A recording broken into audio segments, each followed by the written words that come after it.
Sziasztok! Üdvözlünk titeket a harmadik évadunk második adásába. Milyen durva már, hogy harmadik évad, hogy jó sok közös együtt eltöltött percen vagyunk túl.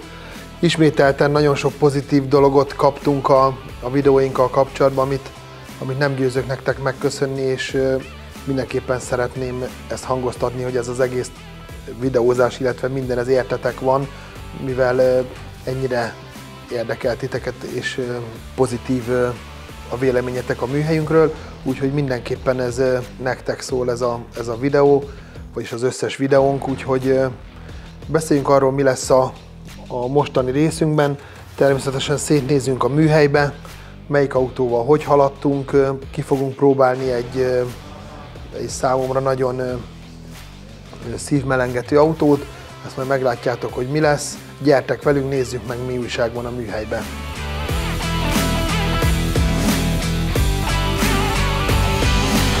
Azt elfelejtettem mondani, hogy mint ahogy láthatjátok, rendhagyó helyről történik a bejelentkezésünk, illetve a bevezetőnk. A otthonunknak a tetején vagyunk, a úgynevezett padlás partik itt szoktak zajlani, ez egy ilyen kis fiús bandázós rész, meg Petikének vannak itt egy nagy csomó játéka, ide szoktunk elvonulni, hogyha meguntuk a lenti létet, úgyhogy innen lesz a Károly Peti megmondja, illetve innen fog most a beszélgetős rész itt fog zajlani, úgyhogy de gyertek velünk, nézzük meg, mi újság a műhelyben.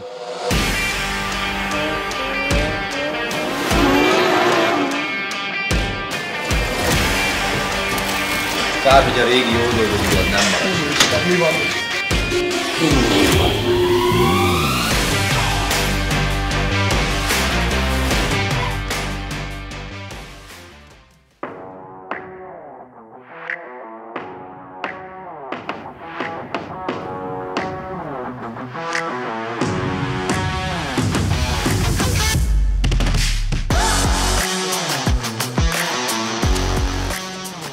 Jó reggelt!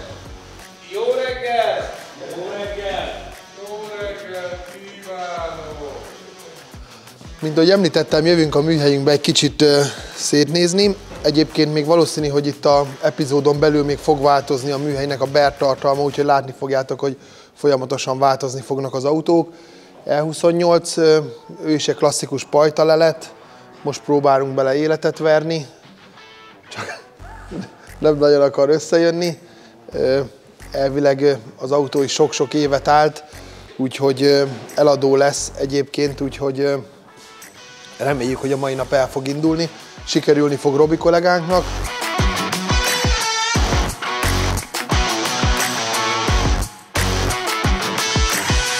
Sziasztok!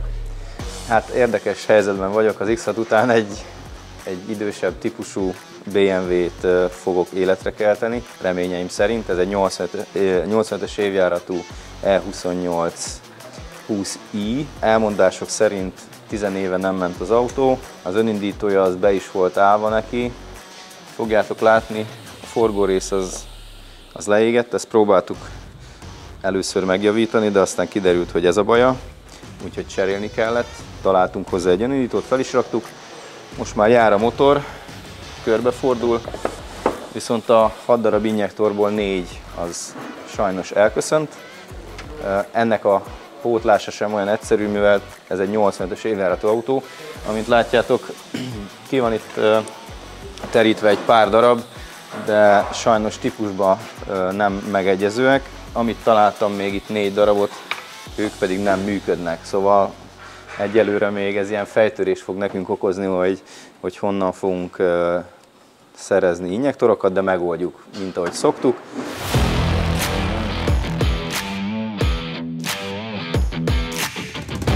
Az előző műsort úgy zártuk, hogy a 15.02-nk volt a hátam mögött, és beszéltünk róla egy pár mondatot. A vágóképeken látni fogjátok, hogy Zoli hogy áll a motorjával, illetve mint ahogy láthatjátok, elindult az autónak az összerakása, megy be alá a futómű, illetve több más dolog is. A napocskánk is szépen halad összefele, ő neki a motorjáért, Robi a felelős. Amint látjátok, Tomikával egy közös projektben veszünk részt.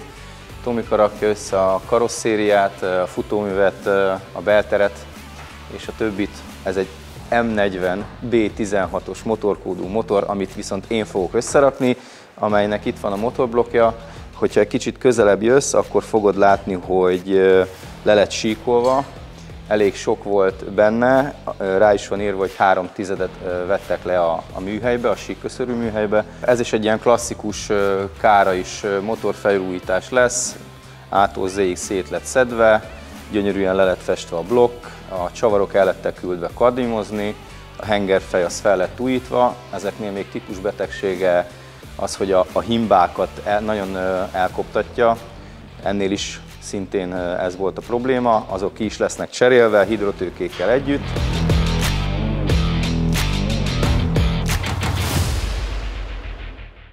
Egyszerűnek tűnik ez a motor, de azért mindig látunk csodákat, például múltkor Zoli az egyik motornál, majd biztos fog róla beszélni, fordítva rakták fel a hengerfejtömítést.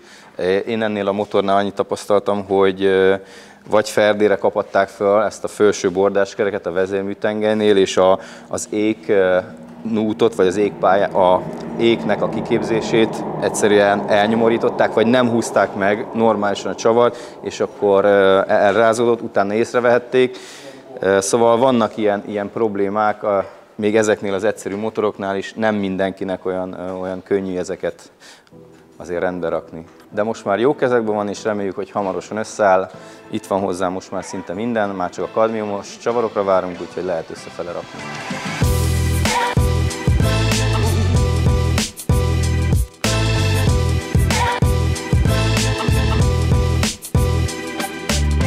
Halad a kabriónk is, több-kevesebb sikerrel, mondjuk az Egri Petinek az autója, úgyhogy az mindig 3-szor annyi idő alatt készül el, mint a kollégáié. Benne van a beltere, itt az ügyfél gyári klímát kért bele, azt valósítják meg a fiúk, illetve Zoli is besegít egy picit Petinek, hogy haladjon. Legyen egy kis látványosság. Igen, hogy legyen egy kis látványosság. Közben a hatosunknak a fényezése elkészült, amit szeretnénk megköszönni Misinkó Lacinak. Nagyon reméljük, hogy AMTS-re kész lesz. Tartogatni fogunk vele elég sok meglepetést.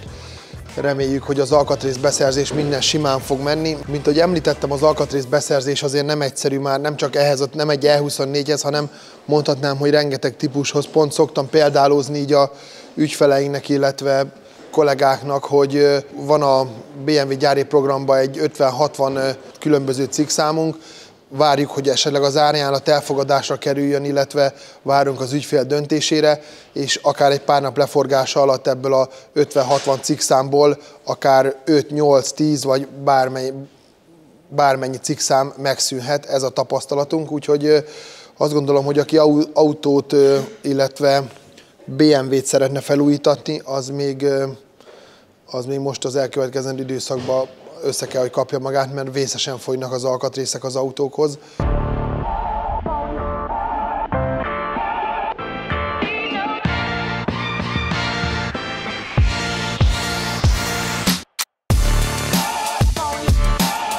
Volt itt Kulin Feri, illetve elkészült a 46-nak az új vezérlője. Az autó kapott egy külső kozmetikai beavatkozást a saját kezemmel, mivel a kisfiamnak az oviába be fogok menni az autóval. Ilyen szülők, több különböző szülőt behívnak, hogy ki mivel foglalkozik. Én elmondom, mi a mesterségem címer, illetve bemegyek az autóval, hogy a gyerekek megnézhessék. Bemutató, hogy az átadó termünkben a 100-as Audink van, megtörtént az autónak a befotózása, illetve egy pár apró dolgot megcsinálgattunk még a kocsin. Igazából, mint ahogy láthatjátok, a gyönyörű szivarkát. Meghirdettük egyébként az autót, hogy hogyha valaki beleszeret. Én azt gondolom, hogy az én álmom avval, hogy egy 100-as Audit visszahoztunk az élők sorába, az én mandátumom itt lejárt. Szeretném, hogy másnak okozzon örömöt. Egyébként teljesen gyári fényezésű az autó, illetve már előző részben beszéltünk róla, tényleg az állapota az, ami meseszerű, vagy ilyen hihetetlen számba megy.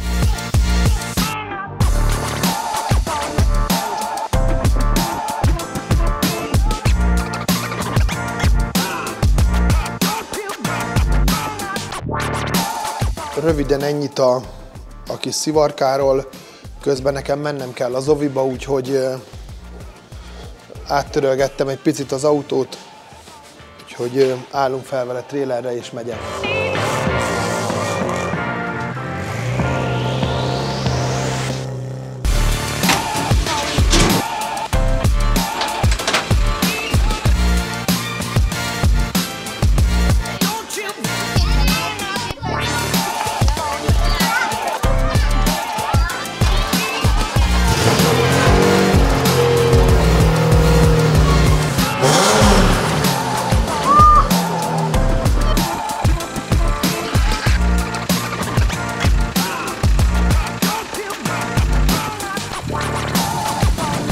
Lett volna, hogyha elhagyjuk a gyerekek előtt a versenyautót, de nem hagytuk, úgyhogy meg volt mai napra is a jó tettünk, úgyhogy egy jó pár kisgyereknek mosolyt csaltunk az arcára, illetve nagyon sok kisgyerek testközelből még nem látott versenyautót, úgyhogy most láthattak, beülhettek, megnézegették, megszagolhatták, úgyhogy azt gondolom nagyon-nagyon tetszett nekik, és a kisfiam szerintem büszke volt az apukájára, nagyon jó érzés volt, hogy hát ezt nem lehet elmondani, ezt meg kell élni, úgyhogy tök jó volt, úgyhogy megyünk vissza a műhelybe, aztán még megnézzünk egy pár másik autót.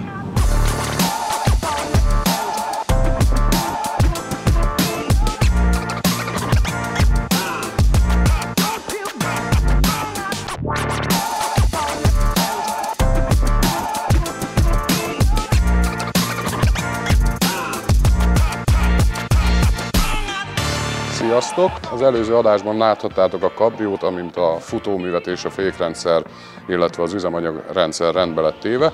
Most elérkeztünk arra a pontra, hogy a motortér, illetve a motor és a hajtáslánc dolgait rakjuk rendbe. Eddig kapott egy erősített kuplungot, egy kevlár kuplungot a kocsi. Most elkezdtük a belsejét összerakosgatni, ami egy picit sok időbe telik, mivel egy kis gigsert okoztam, mivel a csavarokat összekevertem a többiekkel, így válogatnunk kell, mint a legót, de megoldjuk ezt is. Most, ha közelebb jöttök, láthatjátok, hogy mi került eddig be a kocsiba, vagy Frankie, ha közelebb jön, akkor talán látja. Most ezen dolgozunk, nem tudom meddig, remélem.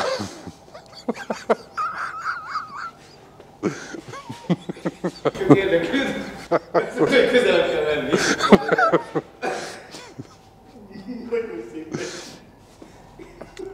Úgyhogy most ezen éjszakázunk, és remélem, hogy minél hamarabb kész leszünk vele.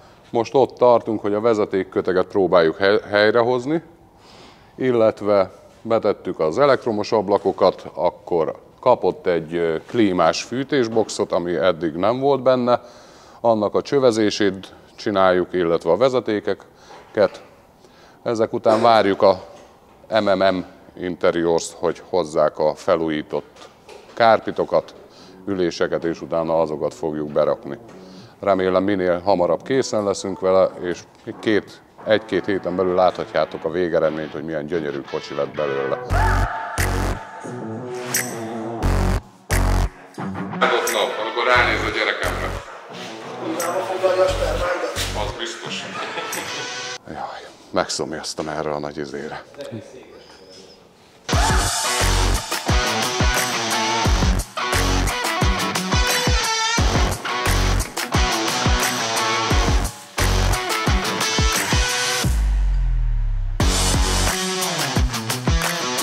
A Károly Peti megmondja című rovatunk előtt lesz a Car Exclusive-nak a hírei, ez egy új rovat lesz, ami életszerű tapasztalatokat osztunk meg veled.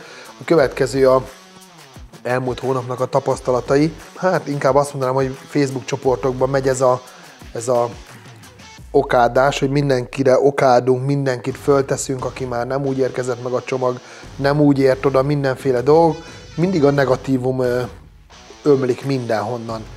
Mi meg szeretnénk törni ezt a jeget olyannal, hogy jó híreket, vagy pozitív csalódásokat szeretnénk veletek megosztani, mivel alapvetően egy nagyon pozitív csapat vagyunk, és szeretünk pozitívan gondolkodni. Láttatok az előző adásunkban egy projekt 8-asunkat és egy 6-osunkat, ez visszakerült a tulajdonosához, akitől elhoztuk az autókat. Volt egy-két papír probléma, vagyis számomra egy picit átláthatatlanak voltak az autónak a papírjai. Ezt elmondta a srác, hogy megpróbálja orvosolni. Én ezeket a dolgokat, megmondom őszintén, nem szeretem, mert sajnos nagyon sok autó már a nyakamon maradt ezek a dolgok miatt, hogy elhoztuk, kiderült, hogy foglalás van rajtuk, nem az a tulaj, nem ez. Néhai tulaj megígérte, hogy mindenbe fog segíteni, és rengeteg ilyen autónk áll sajnos a raktárainkba, aminek nem lett tulajdonképpen semmi a papíraiból, úgyhogy nekem ez egy ilyen veszőparipám, ez a papír probléma, úgyhogy megbeszéltem a sráccal, rettenetesen pozitívan állt hozzánk, illetve nagyon-nagyon készséges volt, kifizette a hazatrélerezést, hogy hazatrélereztük a kocsit, kifizette a visszatrélerezését a kocsinak, utalva kaptam meg a pénzt, és még a bank, a készpénz felvételnek a banki díját is kifizette, úgyhogy ezzel azt szerettem volna mondani, hogy vannak még jó emberek azért az országban, meg vannak még azért megbízható, korrekt eladók. Sajnos nem ez a tapasztalat, mert én is azt tapasztalom, hogy mindenki próbál becsapni mindenkit, főleg ebben a klasszik autós vonalon van ez a el sem tudom mondani, hogy hány ezer kilométert kocsikáztam feleslegesen az országba, és szemetebbnél szemetebb autókat néztem meg, és mindig az volt az eladónak a válasza, hogy ne haragudjak, ő nem ért az autóhoz. Úgyhogy ennyit szerettem volna erről, innen is nagyon szépen köszönjük, hogy ilyen korrektül állt hozzánk, és ezt ilyen normális emberi módon meg tudtuk beszélni és oldani. Úgyhogy ennyit szerettem volna a pozitív dolgokról, illetve egy másik dolog, ami még azt gondolom, hogy ide vág. Nem, ez már nem ide vág.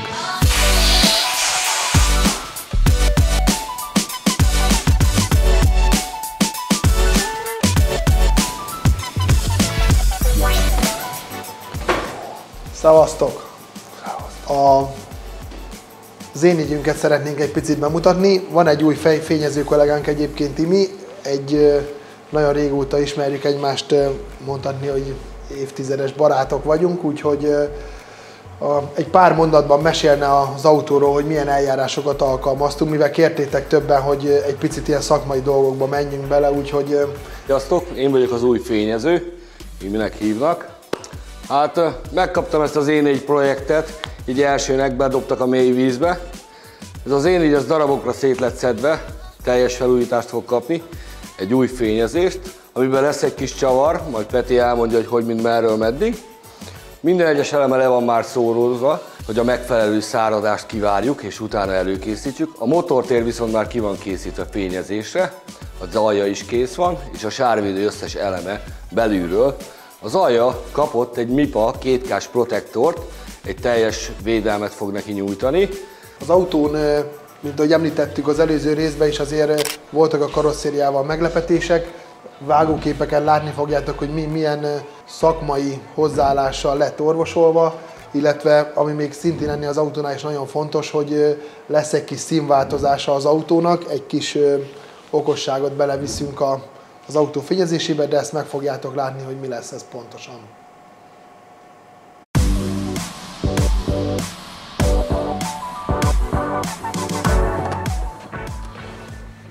A fényező kollégáktól már megyünk is tovább a autót, amit ki szeretnénk próbálni, az egy E92 M3. Mondhatni, hogy az autó az hozzánk egy visszatérő vendég, mert tulajdonképpen amióta megvan a tulajdonosának az autó, azóta mi szervizeljük. Egy olyan tulajdonosa van egyébként az autónak, amiről minden szerelő álmodik. Nem azért, mert bármennyi pénzt kifizet, hanem mert ha azt mondjuk, hogy ennek az autónak egy ez meg ezt meg kell adni ilyen időközönként, akkor ő megadja, hogy nincs az, hogy hú, nem már, ne csapágyazzuk már, nem már, a sokba fog kerülni, csak gyári van, hogy ő egy olyan tulaj, akivel rettenetesen szeretünk együtt dolgozni, és nagyon-nagyon kedveljük a hozzáállását. Ezt az autót fogjuk kipróbálni. Egy pár mondat az autóról, amit láttok rajta, úgymond mostani autós berkekben nagyon sűrű használt slang a upgrade-elés. Egyébként fogalmam sincs, hogy mit jelent a szó. Ez az autó már upgrade-elve lett egy facelift hátsó lámpákkal, kapott egy eredeti CSL felniszettet, illetve egy pár dolog le lett rajta feketére fényezve, illetve kapott egy Eisenman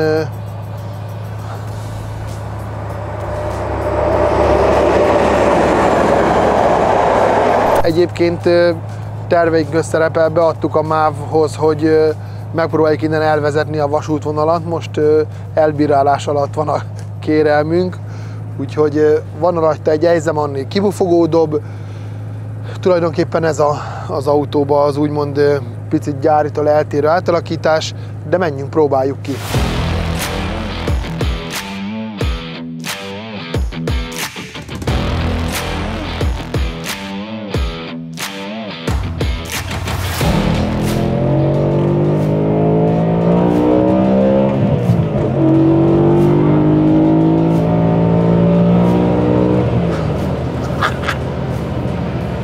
Ja, Istenem! Itt is azért van kacsapulcsi. Ő a harmadik legnagyobb darabszámban gyártott M3 egyébként. Kupéból egy picit több mint 40 000 darab készült. Ha esetleg érdekel titeket a lista, akkor E46 M3-ban a lista élén több mint 80 000 darab készült belőle. E36 M3, E92 M3, F80 M3 és E30 M3. Egy V8-as motor van benne, S65 típuskódra hallgat, 420 lóerő. Ami nagyon-nagyon kimagasló sajátossága az autónak, hogy 8300-as fordulatnál van az autónak a tiltása. Azért egy V8-as motor szériában, amikor 8300-at fordul, annak már ott azért több mint szép hangja van. Ő egyébként kéziváltós, a kezdeti szériákban kéziváltóval csinálták, utána készült a dupla kuplungos automata váltóval. Talán minden idők egyik leghasználhatóbb M3-ának kiáltották ki a világon, hogy annyira, hogy maga az autó alapból egy nagyon komfortos autó, illetve hogyha kell, akkor megy is, illetve megvan a karakteres M-es betűcskének a minden egyes alapértelmezettje, úgyhogy ő egyébként ő is egy olyan M3, ami azért rettenetesen eltér egy széria típustól, vagy egy széria E92-től, sokkal szélesebb, persze motor, illetve a technikai tartalom az egyértelmű, de maga a karosszériában is elég feltűnő dolgokat lehet észrevenni az autón, hogy elég sok dolog különbözteti meg a széria típusától.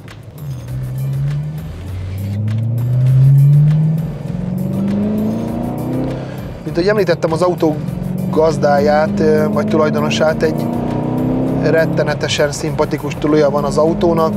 Minden év elején jön hozzánk az autó egy olajcserére, illetve egy átnézésre.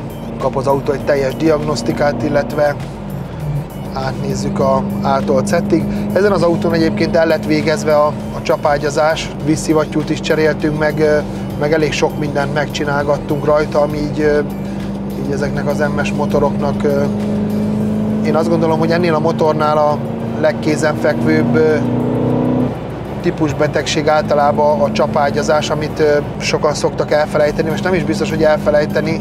Én meglepődtem az én F80 M3-amnál, hogy például beszéltem a BMW márka képviselettel, és kérdeztem tőlük, hogy a BMW mit ír elé, hogy mikor legyen megcsapágyazva az autó, és tulajdonképpen senki nem tudott kézzelfogható információt adni ebben kapcsolatban.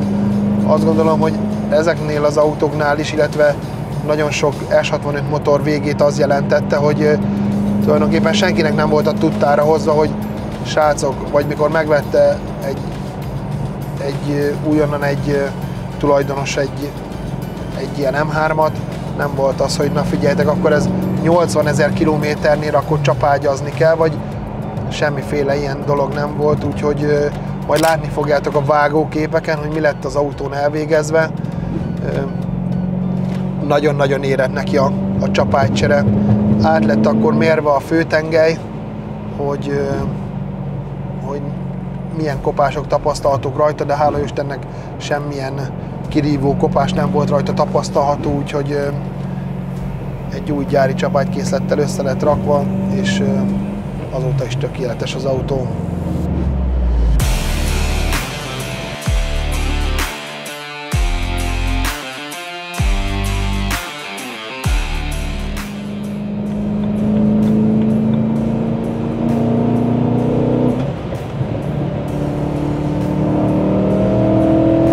Amikor a karmester jelez a szimfonikusoknak, hogy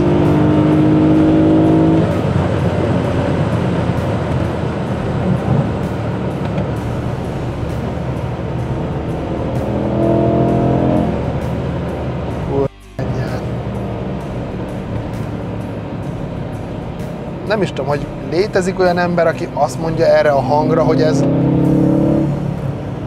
nem jó, vagy ez nem tetszik. Ezt még egyébként, ezt a hangot a Hayimus Racing, ahonnan szoktuk rendelni a N1 M3-akra a Carbon Airboxot, ezt még tudja egyébként fokozni egy Carbon Airbox-szal. Na, akkor azt gondolom, hogy még a süketnéma vakoknak is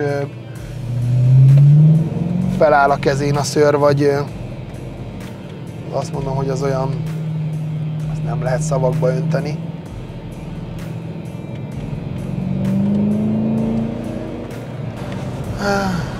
Kis traktor, közepes traktor, óriási traktor, tanulóvezető, Lada Niva utánfutóval, tartályos kocsi, illetve egy lejárt műszaki zsiguli. Ez a sorrend előttünk, úgyhogy egyelőre nem akarok L92 M3-at venni, úgyhogy maradunk a seggünkön. Sokan azért vásároltak ilyen autót így a F80 megjelenése után, mivel hogy ez az utolsó szívó M3, és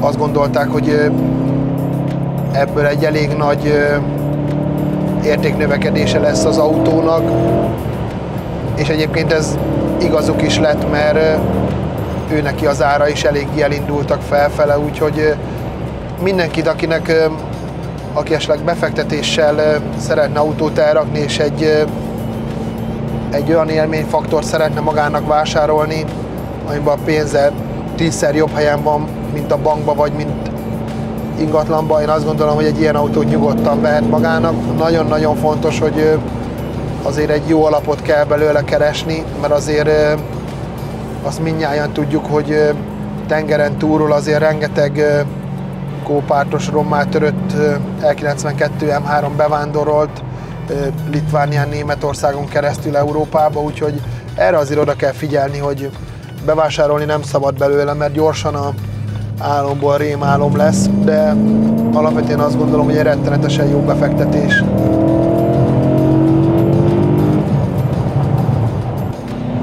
Közel 7000-nél is még olyat húz az autó, hogy beszarsz, behúgyozol. Imádom, akkora púf van a motorháztetőn, hogy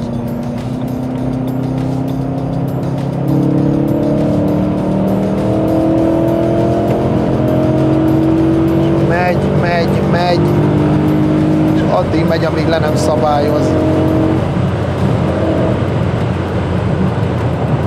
Nem tudom egyébként, hogy a szakirodalom mit ír, de így érzetre ez 800-as fordulattól 8300-as fordulatig megy ez az autó, semmilyen nyomát sem tapasztalod annak, hogy egy picit is gondolkodna. Abszolút nem.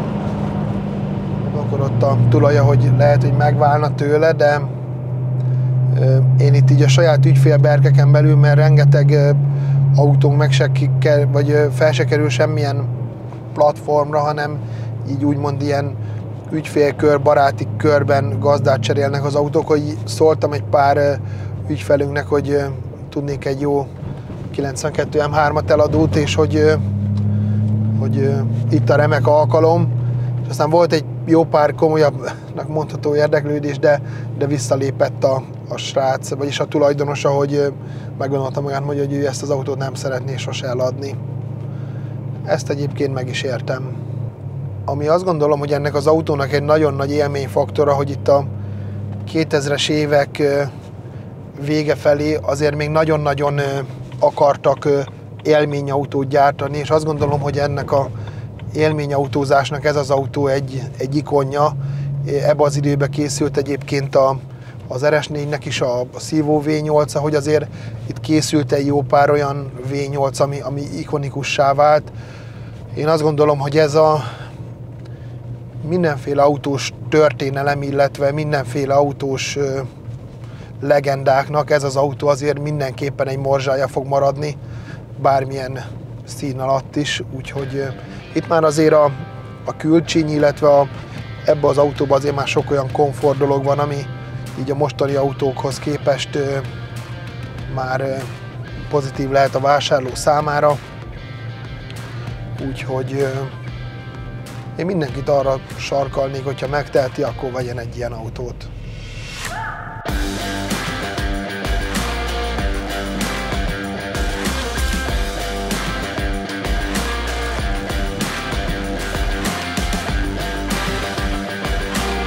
A Kárai Peti megmondja című rovatunk első körben mindig életszerű történeteket mesél el nektek, amiből nem csak az én tapasztalataim, hanem azért elég sok emberrel, illetve műhely tulajdonossal, cégtulajdonossal kapcsolatba állunk, és az életszerű dolgokat szeretném veletek megosztani, illetve azt gondolom, hogy nem csak egy ember személyébe beszélek, hanem hogy nagyon sokan így gondoljátok. Nagyon sok műhely tulajdonos barátunk van, illetve nagyon sok céggel állunk kapcsolatban, akik hasonló portfóliók van, mint nekünk, és tökre egy véleményen vagyunk például, hogy ami mostanában nekem szemet szúrt, illetve úgy érdekesen vettem, hogy a különböző árazások, vagy nekünk például volt olyan ügyfelünk, aki ekkor bevállaltuk a munkát, mondtuk, hogy körülbelül mikor tudunk hozzáfogni, persze jött az életbe, aki mindenki tapasztalt, egy elég különleges élethelyzet, vagy ezt senkinek nem kell bemutatni, és elmondtuk neki, hogy körülbelül egy bő 30%-kal többe fog kerülni a projekt, és ment az alkudozás, neki ennyi pénze van, neki annyi pénze van, ő ennyit szán rá, és elköszöntünk több ilyen kollégától is, vagy ügyféljelöltől, vagy ügyféltől, aki ebbe az ilyen, nem is tudom, milyen alkudozásba belement, hogy azt gondolom, hogy akikkel beszélek, hogy például én semmilyen olyan emberrel nem alkudoztam, vagy hogy mi most a 2022-ben lett megújuló energiafejlesztés a telephelyen, lett napelem felrakva, meg folyamatosan fejleszgetünk, rengeteg úgymond külső szakember jár, akár az építőiparból, villanyszerelők. Nekem egyszer meg nem fordult volna a fejembe, hogy alkudozzak, vagy hogy az ő általa elképzelt árat én azt mondjam, hogy figyelj, nekem nem annyi pénzem van, hanem ennyi. Főleg, hogyha tisztában vagyok vele, hogy egy visszatérő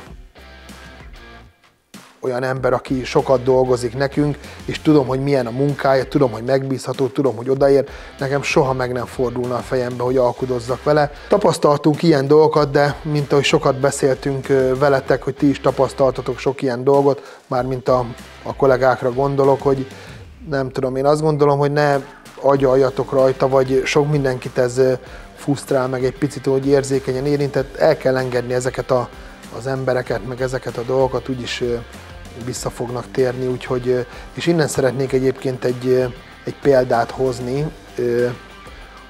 Fűtésszerelő, fűtés korszerűsítésben voltunk a családi házunknál, és kaptunk egy árajánlatot egy hónapokkal ezelőtt egy fűtésszerelőtől, aki természetesen soha nem ért ide, bármilyen telefonhívás, megígért mindent, jövök, elmondta, hogy körülbelül ennyibe fog kerülni, ezt kell megvenni, azt kell megvenni, és én meguntam ezt a véget nem érő káváriát. Körbe kérdeztem gyorsan, hogy ki mit ajánl, több barátunk, ügyfelünk, mindenki ugyanarra az emberre voksolt, úgyhogy beszéltem a sráccal, elmondtam neki, mi a problémánk, jött is egy pár nap múlva, fölmérte a terepet, mondta, hogy kapni fogok egy árajánlatot egy pár napon belül, és tulajdonképpen minden így volt. Ebből azt szeretném egyébként mondani, megkaptam az árajánlatot, átnéztem, rengeteg tétel volt rajta, az ár, ami az árajánlat végén volt, azt gondolhatjátok, hogy lényegesebben több volt, mint az ígérgetős kollégának, de azt gondolom, hogy jöttek is egy pár nap múlva, megcsinálták teljesen a fűtést, minden új volt, ahogy megmondták, annyi napig tartott, új lett minden, természetesen annyi lett a végösszeg is. Ebben csak azt akarom mondani, hogy el kell dönteni az embereknek, hogy belefutnak egy ilyen ígérgetős, véget nem érő káváriába, amiben azt gondolom, hogy nagyon sokan beleuntatok, mivel heti, napi szinten rengeteg félbe maradt projekttel kerestek, ami valaha egy álom volt, és későbbiekben egy rémálommá vált. Nem mindegy, hogy valami elkészül és befejeződik záros határidőn belül, vagy itt például nekem abszolút nem éreztem annak problémát, hogy dupláját kiadtam ugyanarra a munkára, amire egy ember mondjuk a felét mondta, mert pontosak voltak, itt voltak, korrektek voltak, nagyon minőségi munkát végeztek, és azt gondolom, hogy ez a jövő, hogy ezek az emberek fognak megmaradni a piacon, akik lehet, hogy drágában dolgoznak, mint a nagy átlag, de viszont a munkájukat egy nagyon magas minőségbe és egy nagyon magas ügyfélkiszolgálással végzik. Én azt gondolom, hogy ez a jövő, mi is ezt a perspektívát próbáljuk követni.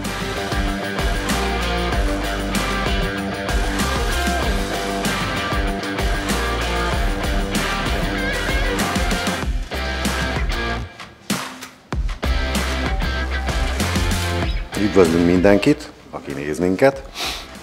Egy pár szót szeretnénk beszélni a 1502-nek a motorjáról, amit egy másik műhelybe raktak össze annak idején, és nem került teljesen ilyen felújításra, csak egy stroker motor csináltak belőle.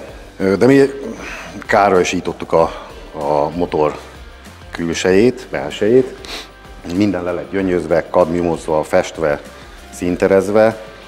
Ekkor egy irgalmatlan nagy hibát fedeztünk föl az összerakásba, hogy a hengerfejtömítés az fordítva volt föl, vagy berakva. Ezáltal nem kapott volna az egész hengerfej olajat indításkor, meg ugye a motor járatásakor, de viszont az olajnyomáslámpa elaludt volna, mert az olajszűrőházban van a olajnyomás gomba.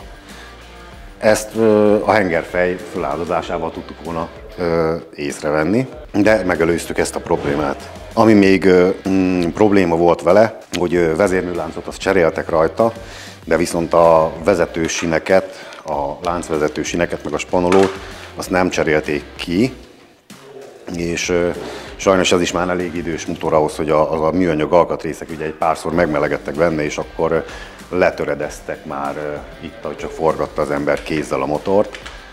Amit még tapasztaltunk, hogy szerintünk nem volt megfelelő nyomatékkal lehúzva se a hengerfej, se a hajtókarcsapágy, se a nyugvócsapágy. De most már összeállt a motor, még a vezérléshez várunk egy alkatrészt, ami elméletileg jövő hétfőn fog megjönni, akkor teljes összeszerelésre kerül a motor, és utána belerakjuk az autóba. Utána jön még egy egyedi kipufogó rendszergyártás hozzá, ugye, ami még hátra van. A kuplung az már készen van, váltója az, ugye, az megvan, minden bak megvan, hogy a típusidegen motor belekerüljön a 1502-be, tehát volt már egy próba összerakás. Innentől kezdve bátran elmerjük majd indítani az autót. Ami mellett található, az egy E28 motor, ritkaságban menő MTEC, gyári MTEC E28 motor. Ez 3500 köbcentis, ez is ugye teljesen az utolsó csavarig fel lett újítva, ami csapágyak, vezérlés, szimmeringek, minden tömítés, injektorok kitakarítva, önindító, generátor, minden felújítva, és új dolgokkal került összeszerelésre, hogy ezt is nyugodt lelkiismerettel beletegyük az autóba, és utána húsfordításra elindítjuk. És utána nem fáj a fejünk. Mert itt aztán lett volna újabb mutogatás, hogy most kinek a hibájáért ment szét a hengerfej, és ami már egyre ritkábbak, ezek a M42-es motorok a BMW körébe, és már ezeknek is az ára azért eléggé törekszik a csillagos ég felé.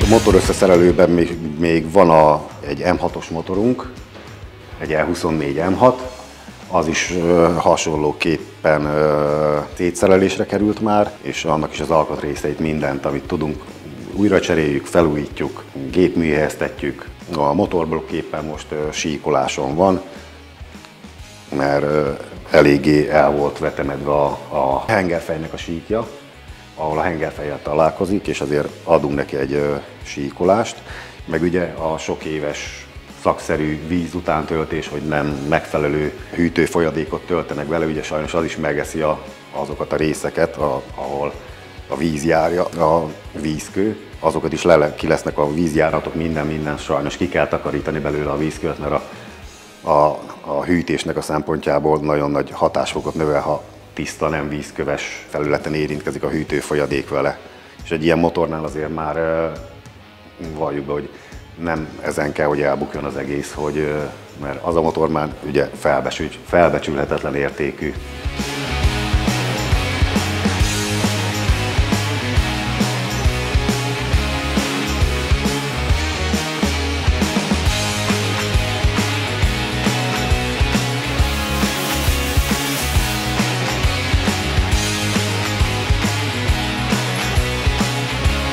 E30, amiről már oly sokat hallottatok, meg a kollégám beszélt a M40 motor típus betegségeiről, bekerült vissza a motor, azt gondolom, hogy pénteken jön az ügyfél, egy kontrollal, szerintem nagyon-nagyon jól haladunk az autóval, de úgyis a vágóképeken látni fogjátok, hogy mi újság.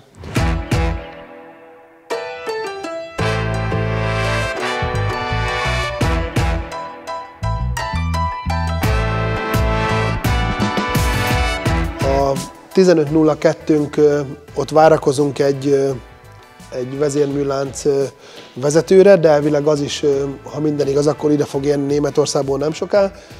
És a mai forgatási napnak egyik legfőbb apropója, az MSN Interior. Itt vannak Zsoltiék, Benkő Antikának az autóját rakják össze, mint ahogy láthatjátok. Kap egy teljesen felújított belteret a Zsoltéktól már megszokott legmagasabb minőségbe, meg egyébként még ami nagyon-nagyon fontos megemlíteni, hogy miért forduljatok Zsoltihoz, hogy nem csak egy beltér felújítása, hanem nekünk az új szokásunk, hogy teljes mértékben rájuk bízzuk az autó belterének kialakítását, tök jó ötleteik vannak, most is majd láthatjátok az egyedi Lidl-is biztonsági övek, illetve még sok egyéb más kiegészítő, úgyhogy nyugodtan bízzatok rá egy teljes belteret, hogy szárnyaljon a fantáziájuk, de kérdezzük meg Zsoltit, hogy ő mit mond ebben kapcsolatban.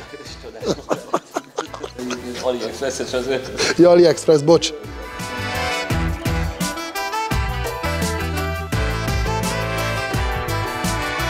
Akkor én most kiszakadok innen, mert remek felvezető után a vérszívás az egyébként alap és elvárt tézis itt a kapcsolatunkban. Szóval tényleg azért jöttünk le, hogy 3 autót vegyünk kezelésbe, amit a Petiék már elég alaposan előkészítettek nekünk. Tulajdonképpen csak az utastérnek az összeszerelése van hátra nagyrészt ezeknél az autóknál, ami érinti ezt az E30-as kupét is. Ez gyárilag egy szövet belsős autó volt, és ahogy a Peti említette, tényleg szabad kezet kaptunk arra, hogy hogy ezt olyanra formáljuk természetesen a tulajdonossal egyeztetve, hogy egy kicsikét egyedül legyen. Úgyhogy megkapta az említett Lidl-ös piros öveket. Aztán van itt egy csodálatos, egyébként megint tök jó a felhozatal a műhelyben, van egy pár E30-as, ahogy a Petiéktől megszokhattuk. Van egy E30-as Cabriónk, ezt már úgy alul megnéztük, ez fogalmazzunk úgy, hogy én még nyáron se vinném ki, ez olyan állapotban van, ez tükörrel az alján betenném a garázsba és lefóliáznám, és csak nézném.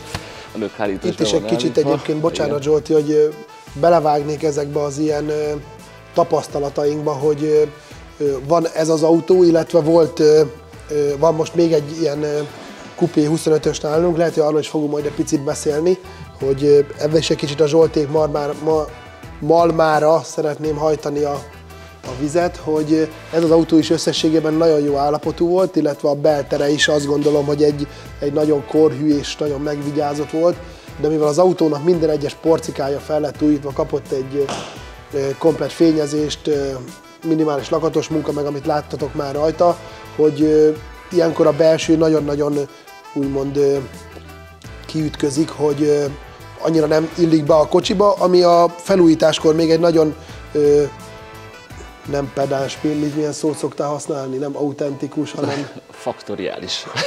Erről még sosem hallottam. 5x4x3x2x1, ezt hívjuk mi úgy, hogy 5 faktoriális. Igen, tehát abszolút egy nagyon gyárias, de ahogy kész az autó kívül alul, már nem illik hozzá. Így van, igen, pontosan, hogy csak hogy ezt is az ügyfelekkel, mikor próbáljuk megértetni, hogy a beltérrel mi lesz, mikor fölteszünk egy kérdést. Hát nézzük meg, hogy milyen jó a beltér a 92-ben a KGST piacon kapható ülőgarnitúrából újra húzva, és hogy nézzem meg, hogy ez milyen szép, de mondom, a kocsi le lesz festve, minden fel lesz újítva. Mondom, ez a retro üléshúzat, mondom, ez nagyon-nagyon zavarni fogja a szemet, csak hogy egy-két ilyen téveszményt mindig, hogy elindulunk, hogy de jó ez a belső, és a végére nem lesz jó, úgyhogy ez törvényszerű már, úgyhogy... És ezért vettük kezelésbe, igazából, hogy jól legyen. Ez is összerakásra fog kerülni hát inkább azt mondom, hogy a holnapi nap folyamán.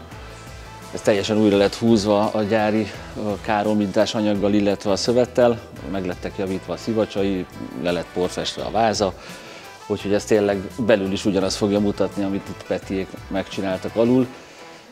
Tényleg nem használom, nagyon, nagyon brutális. De a következő és az utolsó projektünk így erre a 2 napra, hogy itt vagyunk Petiéknél, ez a 3000-esi, ugye? Igen. Z4-es Coupé. Z4 egyébként tök megosztó, szóval ez a Coupé forma, ez valami szenzációs, főleg, hogyha így a levegős futómű alatta van meg ezek a nem éppen kicsi kerekek, ez itt tök jól fog kinézni. Egyébként azért sietünk vele ennyire, mert a közelgő AMTS-re ezt a Petiék standján majd be fogjuk mutatni, illetve ki lesz téve a Petiék jó voltából. Ugyanígy ő is, ez egy gyönyörű kis MTEC 2 szettes E30-as Coupé. Én nem is értem az új autókat, itt a stílus, meg itt a stílus. Úgyhogy ebbe egy gyárilag egy ilyen sárgás belső volt, és itt is szabad kezet kaptunk szintén Petiékkel egyeztetve, hogy legyen egy kicsikét OM+, hogy nevezzük így nevét. Mit jelent ez a szó? Az OM+, a gyáritól egy kicsit több.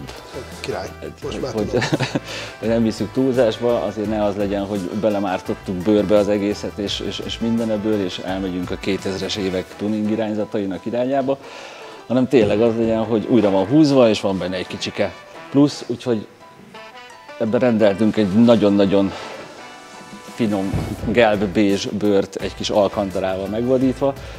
Ezt már délután egyébként elkezdjük majd összerakni, és így a fekete-sárga kontraszt egy nagyon jó képet fog adni.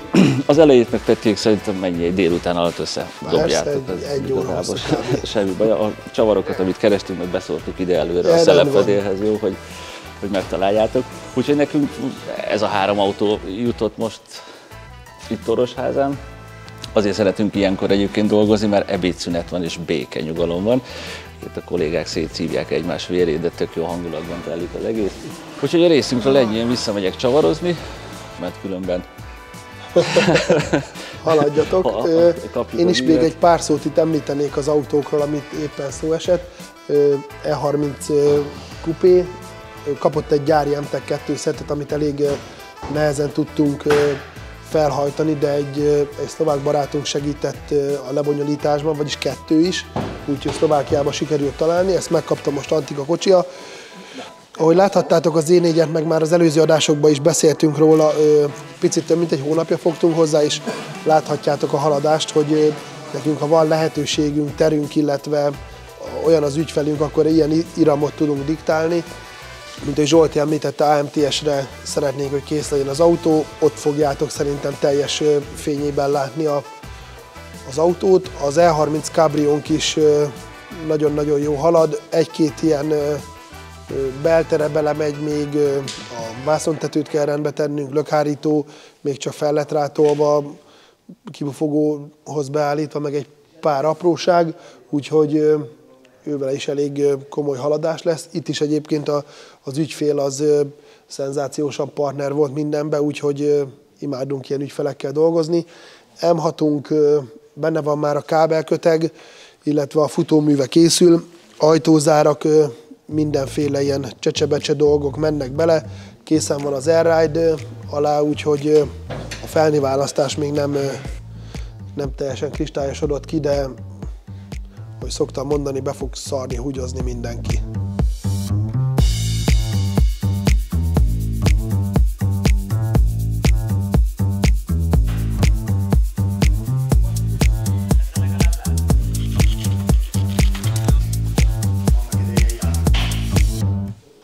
Többször volt már arról szó, hogy a gyűjtögetett motorjainkról is beszélgessünk.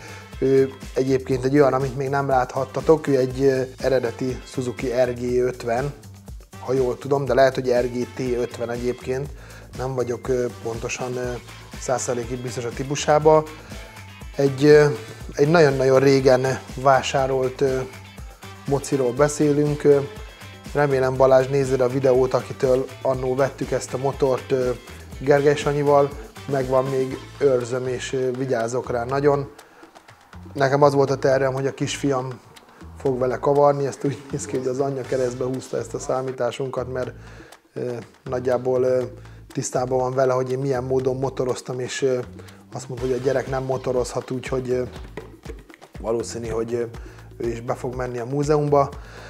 De folytatnám is a monológomat, hogy rengetegen kerestetek alkatrészekkel, és elég kurens E30 alkatrészekkel például, és visszahallottam, hogy volt belőle sértődés, hogy nem adtam, vagy csak hogy nem értem, hogy aki tudja, hogy mivel foglalkozunk, és egyidejűleg körülbelül, ha most nem mondok nagy számot, de körülbelül egy olyan 15-18 darab E30-nak történik most egyidejűleg a felújítása, hogy nem fogok eladni olyan kurens karosszéri elemeket, meg olyan negyedeket, meg olyan dolgot, amire nekünk is óriási szükségünk van, és általában ezeket az alkatrészeket ezt azoknak az ügyfeleinek, illetve embereknek rakjuk félre, akik mellettünk döntenek, és azt gondolom, hogy a mi portfóliónknak egy ilyen nagyon-nagyon pozitív sajátossága az, hogy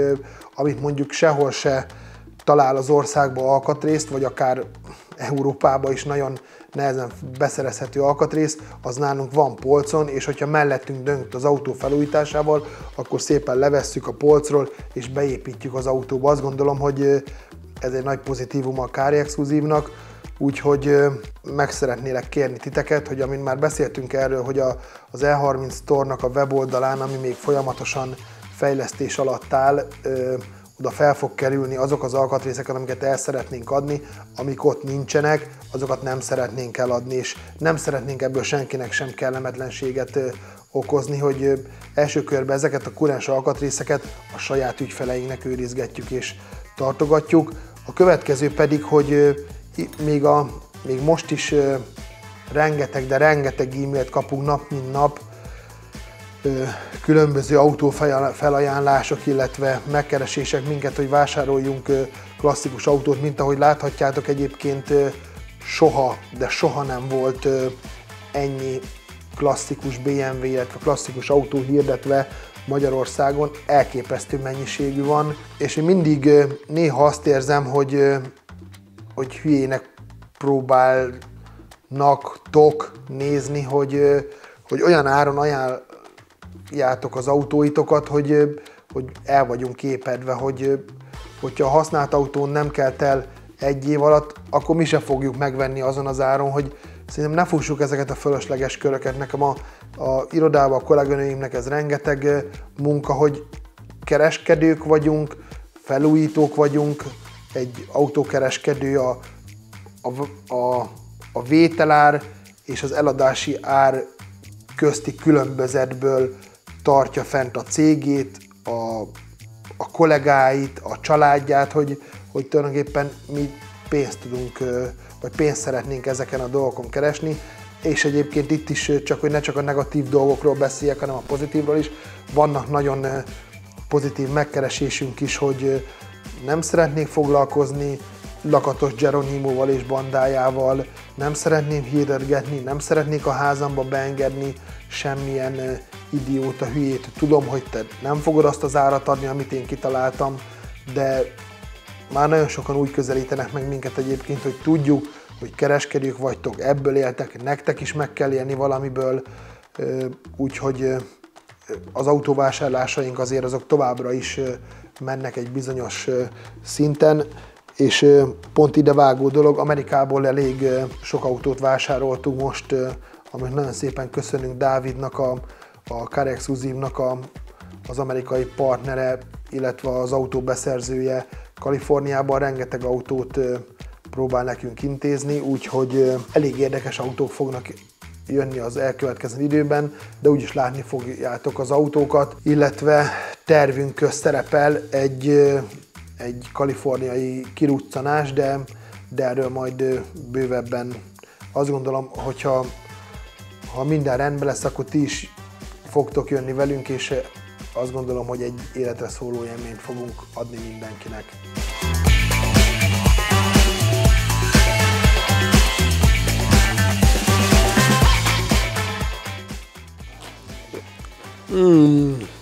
Pompás, mint a turbórágóna. Van egy alfánk is. Unokatesónk azért minden pillanatban munkát ad nekünk, minden héten van valami kis, minden héten tartogat valamit. Most egy biztosítós probléma van az autóval, karosszériát szedjük szét. Itt vagyunk úgymond az átadónkban, most egy kicsit belaktuk ezt is, mint ahogy láthatjátok, és itt megragadnám a alkalmat, hogy rengeteg ilyen veterános csoportban, meg nagyon-nagyon sok helyen látjuk, meg sőt, ezt én is tapasztalom, hogy mikor megy a vita, hogy papír nélkül lehet-e ótéztatni, ezt lehet, azt lehet, és mindenki okoskodik, meg mindenki nagyon okos, meg mindenki megmondja, hogy ennek az autónak semmilyen okmánya nem volt, zéró, és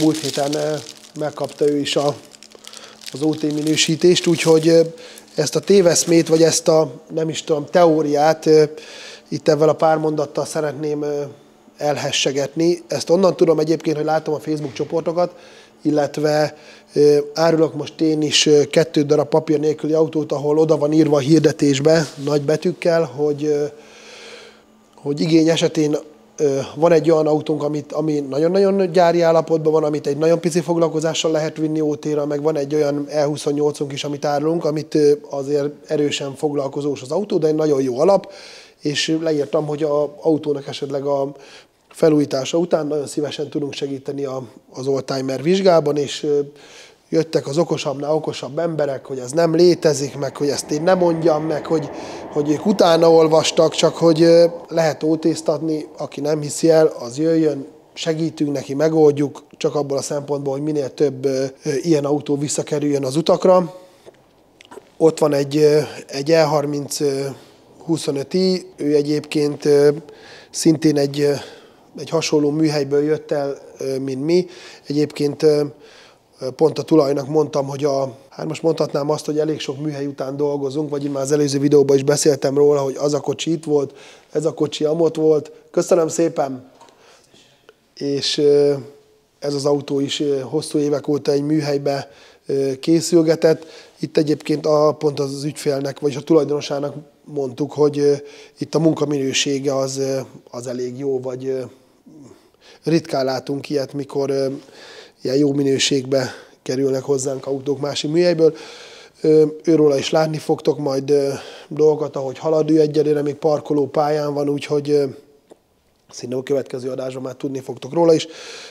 Röviden ennyit itt a benti dolgokról, szerintem vissza fogunk még jönni, ahogy haladnak Zsoltiék, meg ahogy a fiúk, úgyhogy még fogtok érdekességeket látni.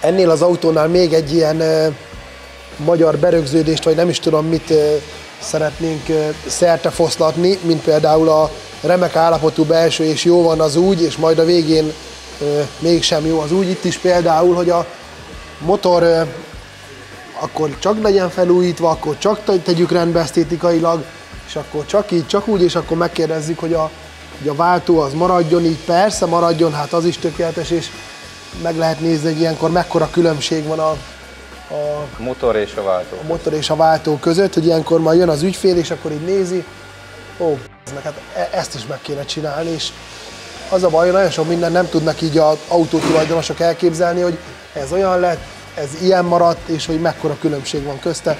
Átadnám a szót kedves kollégámnak. Bekerült a vázba a motor, hát amint látszik fel lett újítva, bár itt is az ügyfélnek voltak egyéni kritériumai, aztán egy picit ezen módosítottunk, végül aztán azt elfogadta.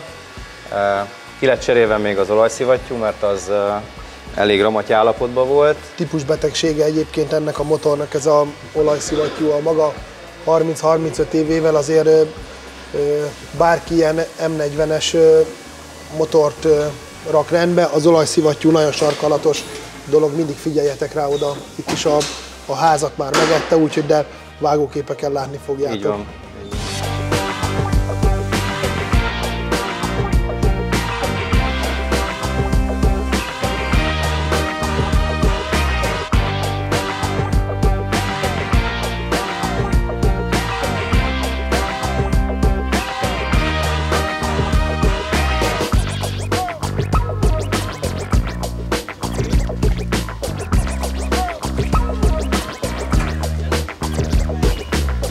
Tartani nagyon jól tudunk, Zoli kollégámmal okleveles tartók vagyunk. Tehát OK érővizsgán végeztük el a tartószakmát.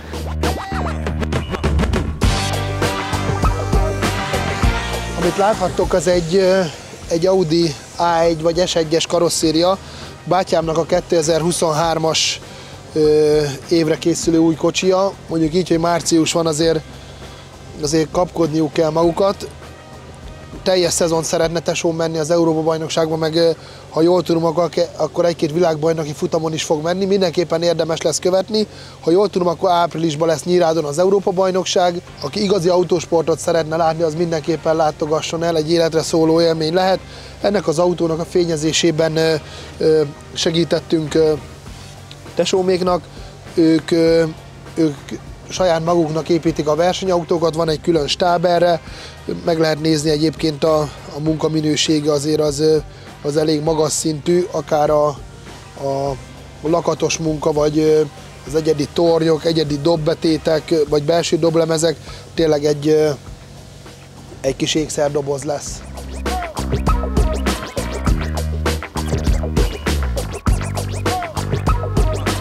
A Rohadjon meg Kárai Peti című rovatunknak a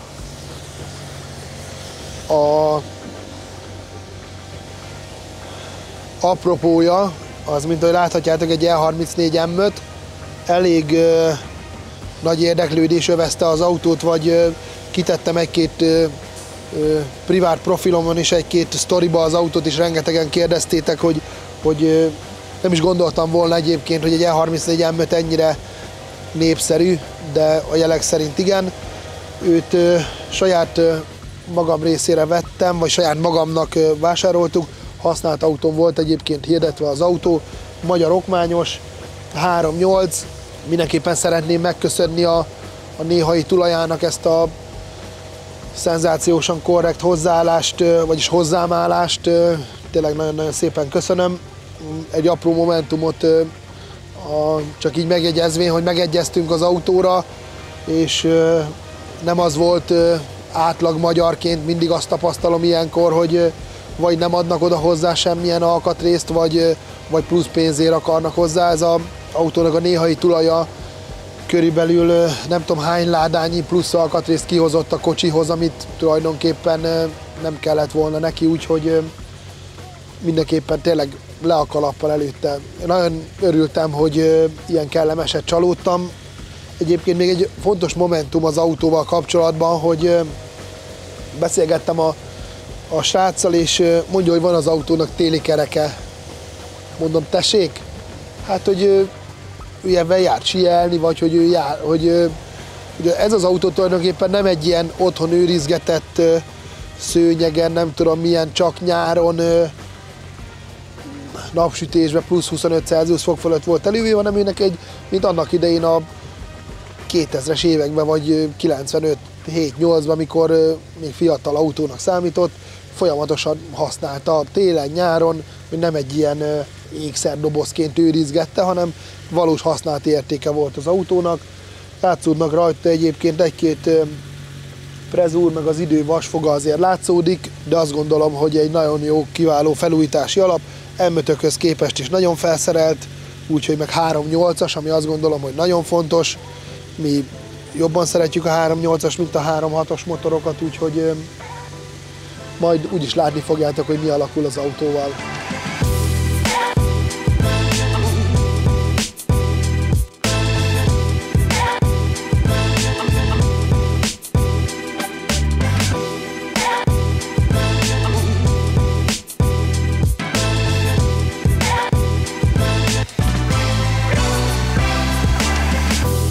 Újabb nap a Rizsföldön, Kárai Petiéknél. Az E30-as kupé belsejével végeztünk. Tulajdonképpen 100%-ban össze lett rakva a gép. Megkapta az említett Alcantara belsőt nappával, piros övekkel, és egy fekete szőnyeggel és egy teljes tisztítással. Úgyhogy ez részünkről pipa. És megyünk tovább, mert azért még mára jutott egy kis feladat. Az E4-es nagyjából még egy fél óra, ahogy így látjuk, és össze lesz rakva.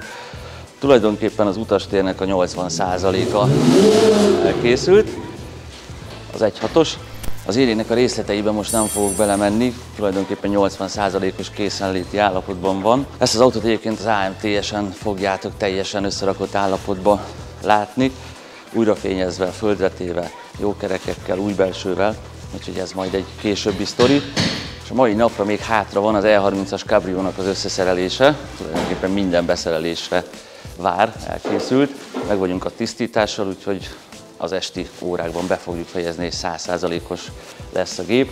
De ennek a részleteiben én most jobban nem megyek bele, ugyanis Petinek még van a témával kapcsolatban mondani valója. Belemegyek én. Ezekért a csodálatosnak mondható autókért kövessetek minket, illetve iratkozzatok fel a csatornánkra. Ezek az autók már a következő részeinkben már biztos, hogy készen lesznek, úgyhogy nézzétek a következő adást.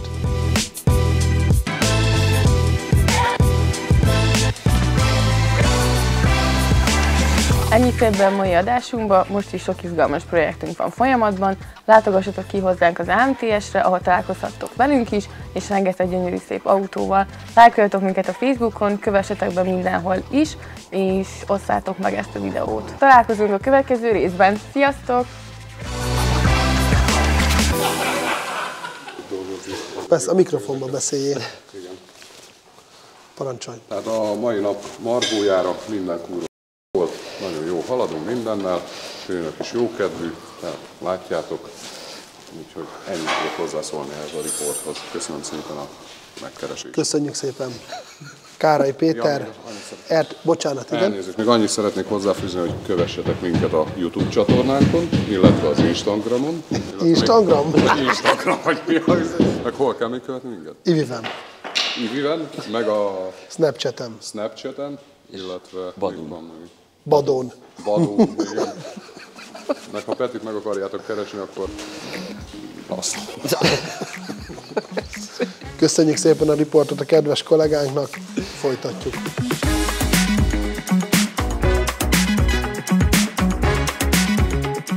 a Gulf kenőanyagait használjuk, hogy a motor sokáig éljen. Ajánljuk, te is tégy így. Gulf Premium kenőanyagok. Élmény a motornak. Cégünk biztonságtechnikai partnere, a ProIT Construction Zrt. A legprofibb beltereink szolgáltatója, az MMM Interior. Támogató partnerünk a Futuril Orosháza. A régió egyetlen Futuril márkaboltja. Ismerd meg a Lagavú Dézsa fürdők világát. Lagavú Dézsa. Korral nem esedik. Energiában támogatónk a Monster Energy. Na még egyszer. A különleges monológok innen fognak zajlani, vagy... Hogy ez egy M40 B18, ez motorkódú motor. Én 18, nem? 16. Ez egy M40 B16-os motorkódú motor, amit megvédi a rozsdát az autótól. Még valami?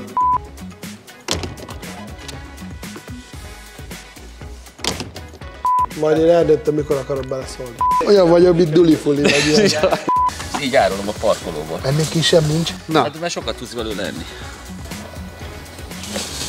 Alapban. Ki csináltam? Asszonka. Nem tudja. Becsüld meg. Arcunk beszél. Sziasztok! Üdvözlünk titeket így kezdjem. Van egy polc, ahol csak pálinka van. Egyik rosszabb, mint a másik. Erre szexuális tanácsokkal látok meg, kedves művek.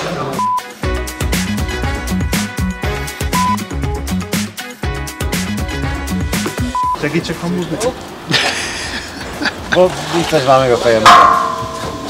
Ne engem kövessél végig. Vagy ott, hogy a haverjával beszélget telefonon, viszi az alfadokárotót, leveri a tükröt, fölborítja az izét, nem tenné le a telefon. Persze, Kérem, kapcsolja. Hol a gyerekem? Nem jön be. Meztelen ninja vége.